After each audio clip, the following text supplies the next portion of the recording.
नमस्कार मित्रों, स्वागत करते हैं एक बार फिर से हम आपके अपने यूट्यूब चैनल कवि क्लासेस में।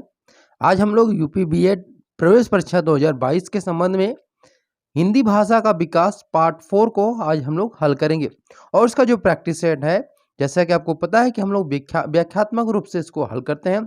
तो चलिए शुरू करते हैं आज के अपने सामान्य हिंदी यानी कि जो हमारा सेशन है हिंदी भाषा का विकास का पार्ट 4 हल करते हैं। क्वेश्चन नंबर 61 है कि हिंदी भाषा की कितनी विख्यात बोलियां हैं। ठीक है, पहला ऑप्शन दिया है 4, सेकेंड ऑप्शन दिया है 5, तीसरा ऑप्शन दिया है 8 और चौथा ऑप्शन दिया है 10। तो यहाँ पे सही आंसर होगा आपका ऑप्शन नंबर बी, यानी कि हिंदी भाषा में बोलियों की अगर बात किया जाए तो कुल 5 बोलियां हैं। ठीक है, प्रश्न नंबर 62 दिया है कि हिंदी आकृति की दृष्टि से निम्नलिखित में किस प्रकार की भाषा है। अयोगात्मक है, श्लिष्ट योगात्मक है, प्रश्लिष्ट योगात्मक है या फिर अश्लिष्ट योगात्मक है।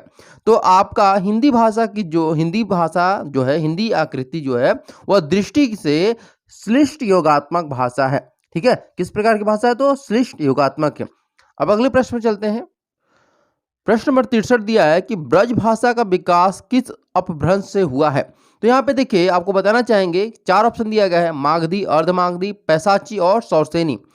तो जो ब्रज भाषा का विकास है उसका ब्रज भाषा जो है वह सौरसेनी अपभ्रंश से क्या हुआ, इसका विकास हुआ है।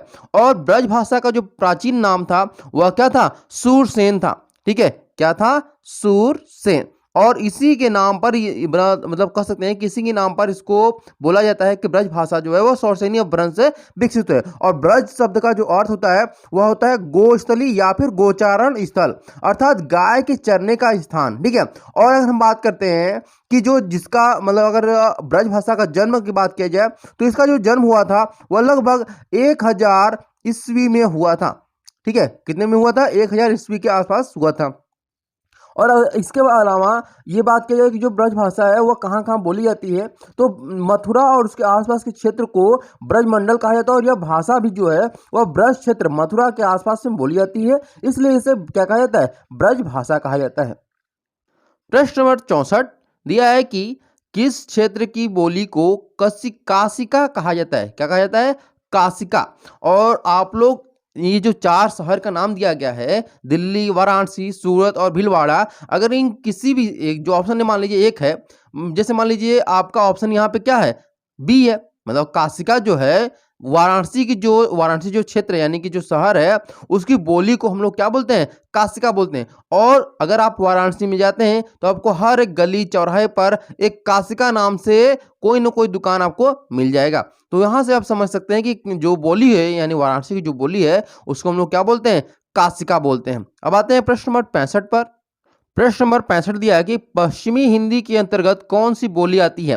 तो 4 ऑप्शन दिए गए, बघेली, मगही, कन्नौजी और मेवाती। अगर हम बात करें कि जो पश्चिमी हिंदी है उसके अंतर्गत देखिए कुल मिलाकर के 5 आते हैं। ठीक है, 5 बोलियां आती हैं और वो बोली कौन कौन सी है, खड़ी बोली है, ब्रज भाषा है, कन्नौजी है, बुंदेली है और बांगरू है। और इसके संबंध में मैंने आपको बताया भी था। तो यहाँ पे जो आपका सही आंसर होगा कौन सा होगा, कन्नौजी होगा। बघेली, मगही और मेवाती जो है वह पश्चिमी हिंदी के अंतर्गत नहीं आती है। प्रश्न नंबर 66 दिया है कि निम्नलिखित में कौन सी बोली पूर्वी हिंदी के अंतर्गत नहीं आती है। तो पूर्वी हिंदी में 3 बोलियां बोली जाती हैं। पहली बोली है अवधी। ठीक है, क्या है, अवधी। ठीक, और दूसरी जो अगर बोली की हम बात करें तो दूसरी बोली आपकी है बघेली। ठीक है, क्या है आपकी, बघेली है। ठीक, मतलब पहला जो बोली हो गया वह अवधी हो गया, दूसरा बघेली हो गया और तीसरा क्या होगा आपका छत्तीसगढ़ी। क्या होगा, छत्तीसगढ़ी। तो कौन सी बोली नहीं बोली जाती है, तो मगही नहीं बोली जाती है। इस प्रकार से आपका ऑप्शन नंबर सी जो है वह बिल्कुल सही होगा। प्रश्न नंबर 67 दिया है कि निम्नलिखित में से कौन सी बोली राजस्थानी हिंदी के अंतर्गत आती है। ठीक है, तो यहाँ पे 4 ऑप्शन दिए गए, मेवाती, बघेली, कन्नौजी और मगही। तो देखिए अगर हम बात करें जो राजस्थानी हिंदी है, ठीक है, राजस्थानी हिंदी के अंतर्गत 4 बोलियां आती हैं। पहली बोली जो है वह पूर्वी राजस्थानी है, दूसरी है पश्चिमी राजस्थानी, तीसरी उत्तरी राजस्थानी और चौथी जो है दक्षिणी राजस्थानी है। ठीक है, तो ये 4 बोलियां हैं और इन चारों बोलियों में सबका उपनाम भी है। जैसे पूर्वी राजस्थानी को हम लोग जयपुरिया बोली बोलते हैं, उसी प्रकार पश्चिमी जो राजस्थानी है उसे मारवाड़ी बोलते हैं, और तीसरी जो बोली है उत्तरी राजस्थानी उसे मेवाती बोलते हैं। तो इस प्रकार हमारा सही आंसर क्या होगा? Option number C, Mewati. यानी कि इसको हम लोग और किस नाम से जानते हैं? तो उत्तरी राजस्थानी के नाम से भी जाने जाते हैं। प्रश्न नंबर 68 दिया हुआ है कि सितंबर मास में 10वां विश्व हिंदी सम्मेलन भारत के किस शहर में आयोजित किया गया था? भोपाल, जयपुर, नागपुर और नई दिल्ली। और ये सितंबर कौन से सन की बात किया जाएगा? ये कंफ्यूजन में होगा, तो आपको बता दें कि सितंबर 2015, ठीक है, सितंबर 2015 में क्या कौन 10वां विश्व हिंदी सम्मेलन जो हुआ था वह किस शहर में आयोजित किया गया था? भोपाल में, जयपुर में, नागपुर में या फिर नई दिल्ली में? तो यहाँ पे सही आंसर होगा आपका 68 का ऑप्शन नंबर ए, यानी कि भोपाल में आयोजित किया गया था। प्रश्न नंबर 69 दिया है कि बांग्ला, सिंधी, नेपाली और पंजाबी, ठीक है, ये 4 ऑप्शन दिए गए और ये ऑप्शन किसके दिए गए हैं? दिया है कि हिंदी के अतिरिक्त कौन सी भाषा देवनागरी लिपि में लिखी जाती है। तो ये 4 ऑप्शन दिए गए और इनमें जो सही आंसर होगा आपका ऑप्शन नंबर सी, यानी कि नेपाली जो है वह देवनागरी भाषा में लिखी जाती है। और अगर यही बात करें पंजाबी की, तो पंजाबी जो है वह गुरुमुखी लिपि में लिखी जाती है। प्रश्न नंबर 70 दिया है कि खड़ी बोली निकली है कौन सी भाषा से? बिहारी हिंदी से, पूर्वी हिंदी से, पश्चिमी हिंदी से या फिर राजस्थानी हिंदी से? तो इसका सही आंसर होगा आपका ऑप्शन नंबर सी, यानी पश्चिमी हिंदी से खड़ी बोली निकली है, क्योंकि पश्चिमी हिंदी की 5 उपबोलियां हैं। ठीक है, तो पहली जो है वो खड़ी बोली है जिसको हम लोग कौरवी के नाम से भी जानते हैं। ठीक है, खड़ी बोली को हम लोग कौरवी के भी नाम से जाना जाता है। तो ये ध्यान रखिएगा कि जो खड़ी बोली है उसको हम लोग क्या बोलते हैं? कौरवी हिंदी के नाम से भी जानते हैं।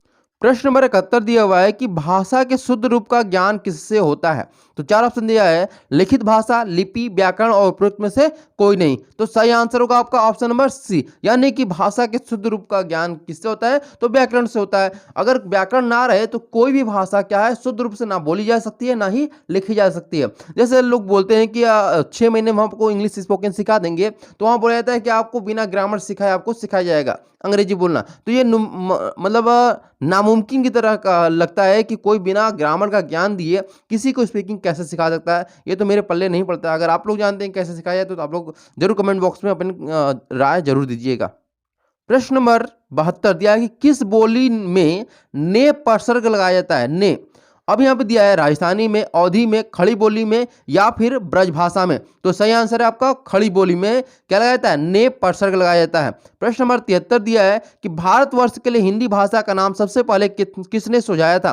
तो महात्मा गांधी ने, राजा राम मोहन राय ने, रविन्द्रनाथ ठाकुर ने या फिर मदन मोहन मालवीय जी ने? तो सही आंसर है आपका ऑप्शन नंबर बी, यानी कि राजा राम मोहन राय ने भारतवर्ष के लिए हिंदी भाषा का नाम सबसे पहले सुझाया था। प्रश्न नंबर 74 दिया है कि मानक हिंदी का आधार क्या है? अपभ्रंश है, पूर्विया हिंदी है, या परिनिष्ठित हिंदी है या फिर खड़ी बोली है? तो सही आंसर होगा आपका ऑप्शन नंबर डी, यानी कि खड़ी बोली जो है वह मानक हिंदी का आधार है। प्रश्न नंबर 75 दिया है कि पूर्वी हिंदी विकसित हुई है, तो किससे विकसित हुई है? मागधी अपभ्रंश से, अर्धमागधी अपभ्रंश से या फिर पैसाची अपभ्रंश से या फिर सौरसेनी अपभ्रंश से? तो यहाँ पे देखिए सबसे पहले आपको बताना चाहेंगे कि जो सौरसेनी अपभ्रंश है, ठीक है, इससे किसका हुआ है विकास हुआ है? तो वह पश्चिमी हिंदी का हुआ है। ठीक है, और मागधी अपभ्रंश से किसका हुआ है? तो बिहारी हिंदी का हुआ है। ठीक है, मागधी से किसका हुआ? बिहारी से। और अर्धमागधी से किसका हुआ है? पूर्वी हिंदी का हुआ है। किसका हुआ है? पूर्वी हिंदी का। यानी आपका ऑप्शन नंबर बी जो है वह बिल्कुल सही होगा। अब आते हैं क्वेश्चन नंबर 76 पर। प्रश्न नंबर 76 दिया है कि भारत में आर्य भाषा का आरंभ कब हुआ था? 1300 ईसा पूर्व के आसपास, 1400 ईसा पूर्व के आसपास, 1500 ईसा पूर्व के आसपास या फिर 1600 ईसा पूर्व के आसपास? तो यहाँ पे सही आंसर होगा आपका ऑप्शन नंबर सी, यानी कि 1500 ईसा पूर्व के आसपास भारत में आर्य भाषा का आरंभ माना जाता है। प्रश्न नंबर 77 दिया है कि कौन हिंदी की उपभाषा नहीं है? राजस्थानी, मराठी, पूर्वी हिंदी और पश्चिमी हिंदी? तो सही आंसर आपका है ऑप्शन नंबर बी, यानी कि मराठी जो है वह हिंदी की उपभाषा नहीं है। प्रश्न नंबर 78 दिया है कि गाजीपुर में बोली जाने वाली जो प्रमुख बोली है उसे हम लोग क्या कहते हैं? बघेली बोलते हैं, अवधी बोलते हैं, भोजपुरी बोलते हैं या फिर खड़ी बोली बोलते हैं? तो सही आंसर आपका ऑप्शन नंबर सी, यानी कि भोजपुरी बोला जाता है उसे। प्रश्न नंबर 79 दिया हुआ है कि हाड़ौती बोली है कहाँ की है? पूर्वी राजस्थान की है, पश्चिमी राजस्थान की है या फिर उत्तरी राजस्थान की है या फिर दक्षिणी राजस्थान की है? तो इन चारों ऑप्शन में आपका सही आंसर होगा आपका ऑप्शन नंबर ए, यानी कि पूर्वी राजस्थान की बोली है। हड़ौती जो है वो पूर्वी राजस्थान की बोली है। अब आते हैं क्वेश्चन नंबर 80 की, और आज का हमारा आखिरी क्वेश्चन यही है, दिया है कि निम्नलिखित बोलियों में से कौन सी बोली उत्तर प्रदेश में सामान्यतः नहीं बोली जाती है? ब्रज, अवधी, खड़ी बोली या फिर मैथिली? तो सही आंसर है आपका ऑप्शन नंबर डी, यानी कि उत्तर प्रदेश में मैथिली सामान्यतः नहीं बोली जाती है। मैथिली का सबसे ज्यादा जो प्रयोग होता है वह बिहार में अधिकतर किया जाता है।